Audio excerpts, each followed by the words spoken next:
নমস্কার বন্ধুরা, কেমন আছো সবাই? আশা করি তোমরা সবাই ভালো আছো। আমরাও ভালো আছি। রমা মুম্বাই ব্লগে তোমাদের সবাইকে স্বাগত। চলে এসেছি আবার আর একটা দারুণ এক্সাইটিং এক্সারসাইজ ভিডিও নিয়ে। তোমরা সবাই নিশ্চয়ই এরকম কিছু এক্সারসাইজের খোঁজ করো যে এক্সারসাইজগুলো করলে খুব সহজে ওই টানা 30 দিন এক্সারসাইজ করব এবং 30 দিনে শরীরের সব বাড়তি ফ্যাট কম করে ফেলবো, এরকম এক্সারসাইজের খোঁজ করে থাকো নিশ্চয়ই। হ্যাঁ, ঠিক সেই রকমই কিছু এক্সারসাইজ আজকে আমি তোমাদের সাথে শেয়ার করতে চলেছি। আর আরও একটা বিষয় তোমাদের সাথে শেয়ার করতে চলেছি। বলো তো কি?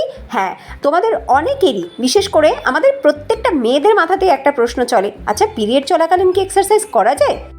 কোনো অসুবিধা হয় না তো? কোনো ক্ষতি হবে না তো? বা পিরিয়ড চলাকালীন এক্সারসাইজ করলে সত্যি কোনো প্রবলেম আসবে না তো? সায়েন্টিফিক্যালি হ্যাঁ নাকি না? আমাদের সকলের মনের এইরকম প্রশ্নের উত্তর আজকে আমি দেব। ভিডিওটা পুরোটা দেখতে হবে তার জন্য। তো প্রথমেই আমরা এক্সারসাইজ করে নিই। আমি শুরু করে দিয়েছি এক্সারসাইজ। শুরুতেই চলছে warm up exercise. Warm up exercise না করে কখনোই হেভি কার্ডিও এক্সারসাইজ করা উচিত নয়, তাই আগে ওয়ার্ম আপ এক্সারসাইজ অবশ্যই করে নিতে হবে। ওয়ার্ম আপ এক্সারসাইজ শেষ হওয়ার পরে আমরা শুরু করব কার্ডিও এক্সারসাইজ। আর আজ এমন কিছু কার্ডিও দেখাবো যা একদম খুব সহজেই আমাদেরকে প্রচুর কিলো ক্যালোরি বার্ন করতে সাহায্য করবে, এবং যে এক্সারসাইজগুলো আমরা টানা 30 দিন করলে একদম গ্যারান্টি সহকারে বলতে পারি শরীরের অতিরিক্ত বাড়তি সব ওজন কমে যাবে। তাহলে আর দেরি কিসের? চলো এক্সারসাইজ স্টার্ট করে দাও। একটা এক্সারসাইজ কিন্তু করা হয়ে গেছে, নেক এক্সারসাইজ ডান। চলছে হ্যান্ড রোটেশন, এরপরে চলে আসবে শোল্ডার রোটেশন। একে একে আমরা হেড টু টো পর্যন্ত সমস্ত ওয়ার্ম আপ এক্সারসাইজ করে নেব। আর ওয়ার্ম আপ এক্সারসাইজগুলোর মধ্যেও কিন্তু টুইস্ট আছে। ওয়ার্ম আপ এক্সারসাইজগুলো এমনভাবে ডিজাইন করা হয়েছে যেগুলো আমাদের বাড়তি ফ্যাট কম করতে অনেক বেশি সাহায্য করে।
জয়েন্ট এক্সারসাইজ বা ওয়ার্ম আপ এক্সারসাইজ হিসেবে আমরা যে এক্সারসাইজগুলো করছি খেয়াল করে দেখো, এইগুলো কিন্তু আমাদের শরীরের বাড়তি ওজন কম করতে প্রচণ্ড রকমভাবে হেল্পফুল।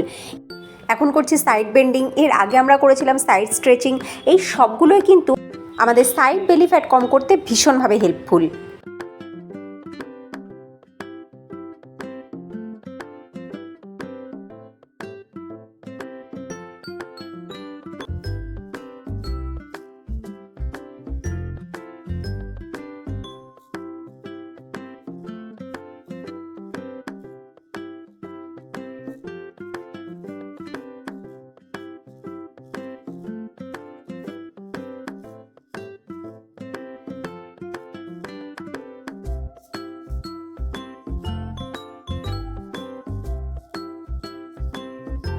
এবার আমরা করছি ফ্রন্ট অ্যান্ড ব্যাক বেন্ডিং। এই ফ্রন্ট অ্যান্ড ব্যাক বেন্ডিংও খেয়াল করে দেখো, এটাও এমন একটা ওয়ার্ম আপ এক্সারসাইজ যা কিন্তু আমাদের বেলি ফ্যাট কম করতে ভীষণভাবে হেল্পফুল।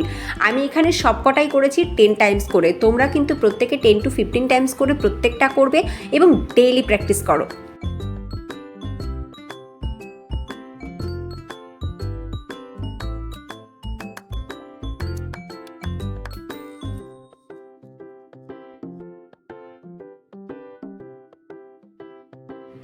এবার আমরা করছি টো টাচ। এই টো টাচটাও এমন একটা এক্সারসাইজ যা কিন্তু আমাদের বেলি ফ্যাট কম করতে ভীষণভাবে হেল্পফুল। পা স্ট্রেট রাখতে হবে, খেয়াল রাখবো পা স্ট্রেট থাকবে, হাতও স্ট্রেট থাকবে। একবার পিছনের দিকে যতটা পারবো ততটা ঝুঁকবো, তারপরে সামনের দিকে যতটা পারবো ততটা বেন্ড হয়ে আমরা টো টাচ করবার চেষ্টা করব। তবে পা কিন্তু স্ট্রেটই রাখতে হবে।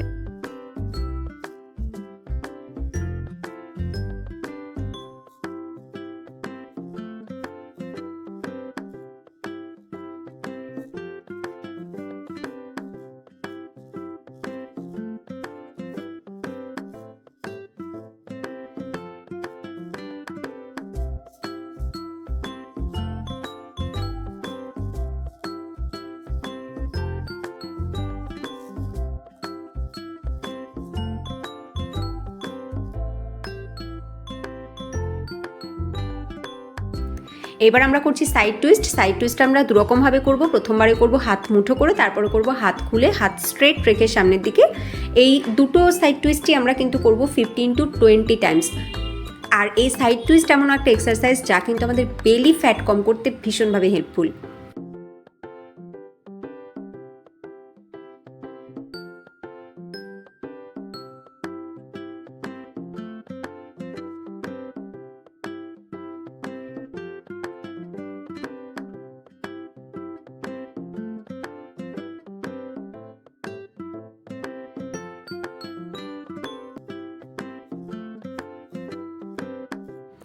এইবার আমরা ওয়ার্ম আপের একদম লাস্ট এক্সারসাইজে পৌঁছে গেছি। ভালো করে খেয়াল করে দেখো, আমরা নেক থেকে স্টার্ট করেছিলাম, নেক থেকে কিন্তু পায়ের পাতা পর্যন্ত পৌঁছে গেছি আমরা।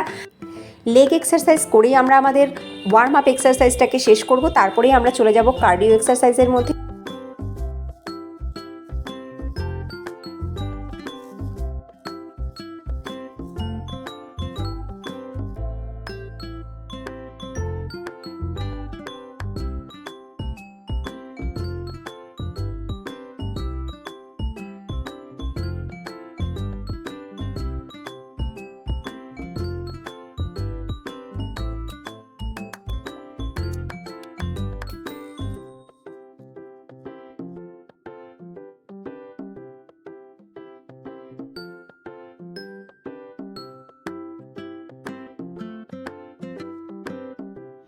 এইবার শুরু করে দিচ্ছি আমরা কার্ডিও এক্সারসাইজ। প্রত্যেকটা কার্ডিও এক্সারসাইজের পশ্চার ভালো করে দেখে নেবে, প্রত্যেকটা পশ্চার যেন সঠিক হয়, তাহলেই কিন্তু আমরা আমাদের সঠিক রেজাল্ট পাবো।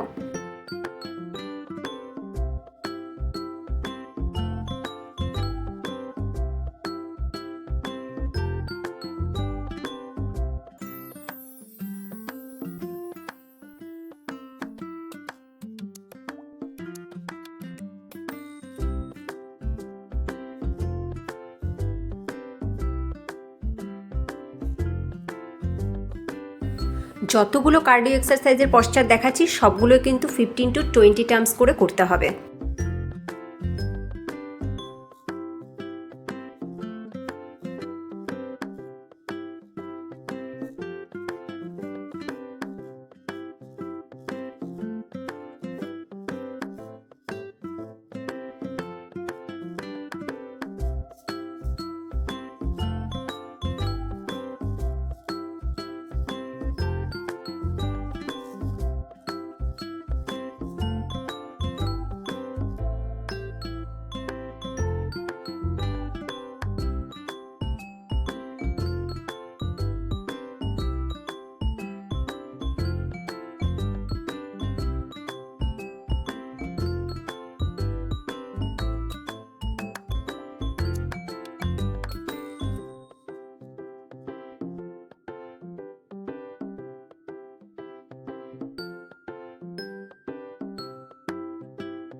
এবার করছি most powerful fat burning exercise, সেটা হচ্ছে জাম্পিং জ্যাক। এই জাম্পিং জ্যাক এমন একটা এক্সারসাইজ যা কিন্তু খুব সহজে আমাদের শরীরের বাড়তি কিলো ক্যালোরিগুলোকে বার্ন করতে সাহায্য করে। জাম্পিং জ্যাক কিন্তু আমরা দুরকমভাবে করছি। প্রথমে করেছি আমরা লেগ সাইড বাই সাইড নিয়েছি, এবার দেখো লেগ কিন্তু আমরা ক্রস করছি। চেষ্টা করব আমরা এই জাম্পিং জ্যাক 2 থেকে 3 মিনিট কন্টিনিউ করতে।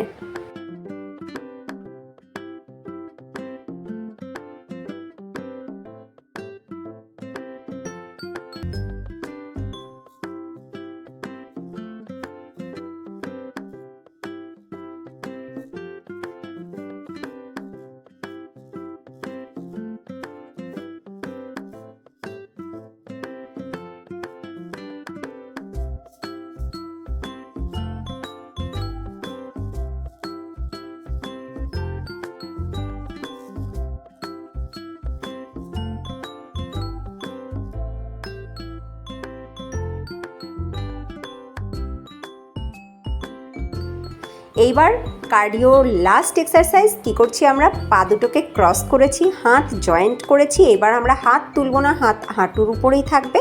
আমরা শুধুমাত্র আমাদের আপার বডি পোর্শনটাকে একবার হাতের কাছে নেব, একবার উপরের দিকে তুলব। এমনি করে করব। এই প্রথমে যেরকমভাবে লেগ ক্রস করেছি, মানে লেফট লেগ সামনের দিকে নিয়ে রাইট লেগ পিছনের দিকে নিয়ে, এবার আমরা ওটা করার পরে আমরা আবার চেঞ্জ করব, মানে রাইট লেগ সামনের দিকে নেব, লেফট লেগ পিছনের দিকে নিয়ে আবার সেই সেম জিনিসই করব। আর এটাও কিন্তু করব আমরা 15 to 20 টাইমস। আর এটাও কিন্তু বেলি ফ্যাট কম করতে দারুণ হেল্পফুল।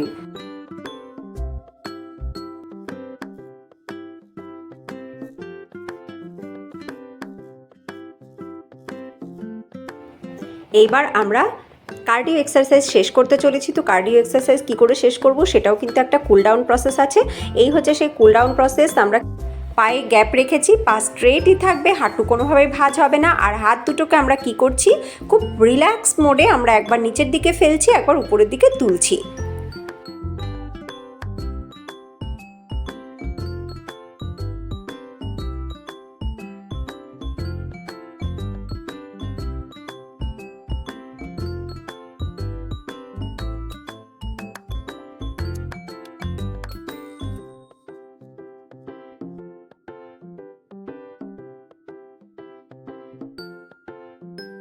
ওয়ার্ম আপ আর কার্ডিও এক্সারসাইজ করবার পরে এবার আমরা এক্সারসাইজের লাস্ট অধ্যায়ে পৌঁছে গেছি, মানে লাস্ট 20 মিনিটস। আমরা 15 মিনিটস করব আমরা প্রাণায়াম, আর তার আগের 5 মিনিটস আমরা করে নেব এই কিছু সহজ এক্সারসাইজ, যেগুলো আমাদের প্রতিদিন করা কিন্তু ভীষণ প্রয়োজন। যেমন হচ্ছে বাটারফ্লাই কিন্তু আমাদের প্রত্যেকটা মেয়ের জন্য ভীষণ উপকারী একটা এক্সারসাইজ। আমি প্রত্যেকটা এক্সারসাইজ ভিডিওতে দেখানোর চেষ্টা করে থাকি। বাটারফ্লাই কিন্তু প্রত্যেক দিন করতেই হবে, মাস্ট।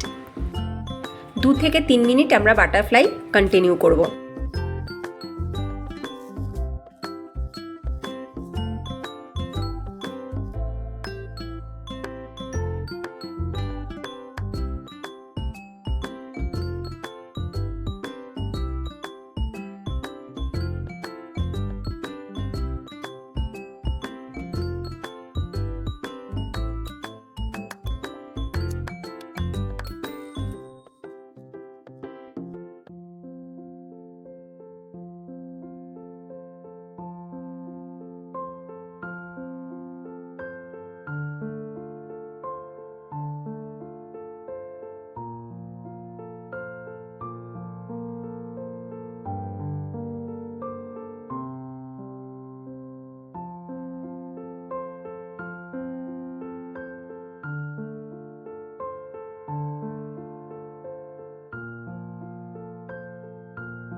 এবার একদম লাস্ট এক্সারসাইজে আমরা চলে এসেছি, মানে এবার আমরা করে নিচ্ছি প্রাণায়াম করে আমরা আমাদের এক্সারসাইজ শেষ করব। তবে প্রাণায়াম করব আমি দুটো ভাগে, একটা করছি ডিপ ইনহিল অ্যান্ড ডিপ এক্সহেল প্রথমে করছি, এরপরে আমরা করে নেব অনুলোম বিলোম। তো অনুলোম বিলোম করে আমরা আমাদের এক্সারসাইজ শেষ করব।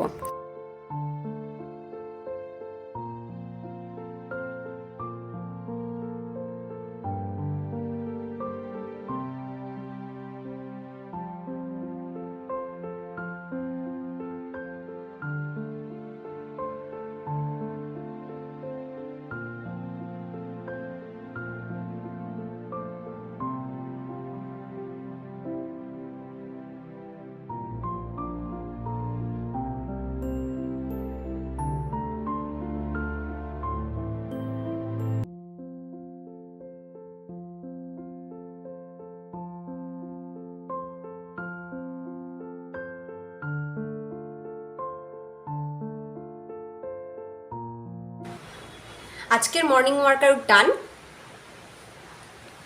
এবার একটা খুব ছোট্ট তবে ভীষণই গুরুত্বপূর্ণ ইনফরমেশন তোমাদের সাথে শেয়ার করি। পিরিয়ড চলাকালীন আমরা কি এক্সারসাইজ করতে পারি? এটা কিন্তু সব মেয়েদেরই মনের মধ্যে এই প্রশ্নটা রয়েছে। কেউ জিজ্ঞাসা করে, কেউ করে না। তো পিরিয়ড চলাকালীন আমরা কি এক্সারসাইজ করতে পারি? তার উত্তর হচ্ছে পারি, আবার পারি না। তার কারণ হচ্ছে এক একজনের ক্ষেত্রে পিরিয়ডের ধরন কিন্তু এক এক রকম হয়। কারোর পিরিয়ড চলাকালীন প্রচণ্ড ব্যথা হয়, পিরিয়ড স্টার্ট হওয়ার ঠিক আগের দিন থেকে ব্যথা হতে শুরু করে তলপেটে। আবার কারোর কিন্তু কোনো ব্যথা থাকে না। কারোর প্রচণ্ড ব্লিডিং হয়, কারোর খুবই কম হয়। কারোর একদিন এবং তার পরের দিন মানে ওই 2 দিন, প্রথম 2 দিন প্রচণ্ড ব্লিডিং হয়ে শেষ হয়ে যায়। কারোর 5 দিন পর্যন্ত চলতে থাকে। কারোর আবার 5 দিন নয়, 7 দিন পর্যন্ত চলতে থাকে। কারোর থেমে থেমে হয়, কারোর প্রথম দিকে ব্যথা হয়, কারোর শেষ দিকে ব্যথা হয়। এই রকম অনেক রকমের হয় কিন্তু পিরিয়ডের ধরন, এটা এক একজনের ক্ষেত্রে এক এক রকম হয়। যদি আমি আমার কথা বলি, আমার পিরিয়ড স্টার্ট হয়েছিল একদম ছোট বয়সে, খুবই ছোট বয়সে, 11 বছর বয়সে আমার পিরিয়ড স্টার্ট হয়েছিল। এবং সেই থেকে এই পর্যন্ত ভগবানের আশীর্বাদ এটা যে আমার কোনো রকম কোনো সমস্যা নেই। না আমার কোনো ব্যথা হয়, না আমার ইরেগুলার হয়। অনেকের ক্ষেত্রে আছে ইরেগুলার হয়, মানে লাস্ট মান্থে কবে হয়েছিল, এই মান্থে কবে হয়েছে তার কোনো ঠিক নেই। হ্যাঁ, একটা মান্থ হয়তো জাম্প করে পরের মান্থে গিয়ে হলো। তো এই রকমের কোনো সমস্যা কিন্তু আমার নেই, মানে যবে থেকে স্টার্ট হয়েছে এবং আজ পর্যন্ত কোনো রকম কোনো সমস্যা নেই আমার। একদম একটা যে সাইকেলে আমার প্রথম দিকে স্টার্ট হয়েছিল সেই 11 বছর বয়সে, সেই সাইকেলে আজও চলছে। 5 দিন আগিয়ে হচ্ছে, তো 5 দিন আগিয়েই হচ্ছে আমার, ওটাই একটা ডেট ফিক্সড, মানে 5 দিন আগিয়ে হবে আমার। এবং কোনো ব্যথা বিষ কিছু নেই, 5 দিন পর্যন্তই চলে, ঠিকঠাক মতনই হয় এবং ক্লিয়ারলি হয়। আমার আফটার ডেলিভারিও আমার কিন্তু যে মান্থে ডেলিভারি হয়েছে তার পরের মান্থে একদম আবার সেই পুরনো সাইকেলেই স্টার্ট হয়ে গেছিলো। আমার দেরিও করেনি এবং তারপরে মানে পিরিয়ডের পরেও যে অনেকের ইরেগুলার হয়ে যায় সেরকমও কিন্তু আমার হয়নি। 1 মান্থ পরে গিয়েই আমার কিন্তু আবার সেই পুরনো সাইকেলই স্টার্ট হয়ে গেছিলো এবং এখনও সেই রকমই আছে। কোনো রকম ব্যথা বিষ নেই, রেগুলার আছে, কোনো রকম কোনো প্রবলেম নেই। এটা অবশ্যই ঠাকুরেরই আশীর্বাদ যে আমার কোনো সমস্যা নেই। তো এরকমটা যে সব মেয়ের ক্ষেত্রেই হবে তা নয়, অনেকের ক্ষেত্রেই অনেক রকমের সমস্যা আছে। কারোর প্রচণ্ড ব্লিডিং হচ্ছে, কারোর প্রচণ্ড পেইন হচ্ছে। এমন অনেকেরই আছে, আমার নিজেরই দেখা, যাদের এতটাই পেইন হয় যে তারা নড়তে চড়তে পারে না। তো এরকম সমস্যা অনেকেরই থাকে। তো সেটাই আমি বলছি যে এক একজনের ধরন কিন্তু এক এক রকমের হয়। এবার এইখানটাতে প্রশ্নটা হচ্ছে পিরিয়ড চলাকালীন কি এক্সারসাইজ করা যায়? পিরিয়ড চলাকালীন এক্সারসাইজ করা যায়, সায়েন্টিফিক আনসার হচ্ছে যায়। এইবার কারা করতে পারবে আর কারা করতে পারবে না? করতে পারবে তারাই যাদের কোনো রকমের কোনো সমস্যা নেই। এবার যাদের সমস্যা আছে, যাদের ব্যথা হচ্ছে, তাদের পক্ষে অসম্ভব এবং তাদের করাও উচিত নয়। যাদের প্রচণ্ড ব্লিডিং হচ্ছে তাদেরও করা উচিত নয়। প্রথম 2 দিন খুব ব্লিডিং হচ্ছে, তাহলে তৃতীয় দিন থেকে করতে পারবে। আর যাদের 5 দিনই একরকমভাবেই হচ্ছে তাহলে তাদের করবার দরকার নেই। যার কোনো সমস্যা নেই, ব্যথা নেই এবং নর্মাল ব্লিডিং, তারা কিন্তু পিরিয়ড চলাকালীন এক্সারসাইজ করতে পারবে। সায়েন্টিফিক্যালি কোনো না নেই। যাদের কোনো সমস্যা নেই তারা একদম ওকে করবার জন্য রেডি। আর যাদের কোনো রকম কোনো প্রবলেম আছে, ব্যথা হচ্ছে বা প্রচণ্ড ব্লিডিং হচ্ছে, তাদের প্রথম 3 দিন বা প্রথম 2 দিন অফ রেখে তারপর থেকে করা যেতে পারে। ওকে, এই হচ্ছে পিরিয়ড চলাকালীন করতে পারবো কিনা তার আনসার। আশা করছি সবার কাছে ক্লিয়ার হয়ে গেছে। আর হ্যাঁ, আজকের ভিডিওটা কেমন লাগলো তোমরা কিন্তু অবশ্যই আমাকে কমেন্ট করে জানাবে। ভালো লাগলে লাইক করবে, আর ভিডিওটা হেল্পফুল বা ইউজফুল মনে হলে অবশ্যই এটা আরও অনেকের সাথে শেয়ার করবে। নতুন বন্ধুরা ভালো লাগলে লাইক করে সাবস্ক্রাইব করে আমাদের সাথে থেকো। আবার তোমাদের সাথে দেখা হবে নেক্সট ভিডিওতে। সবাই ভালো থেকো, সুস্থ থেকো, টাটা।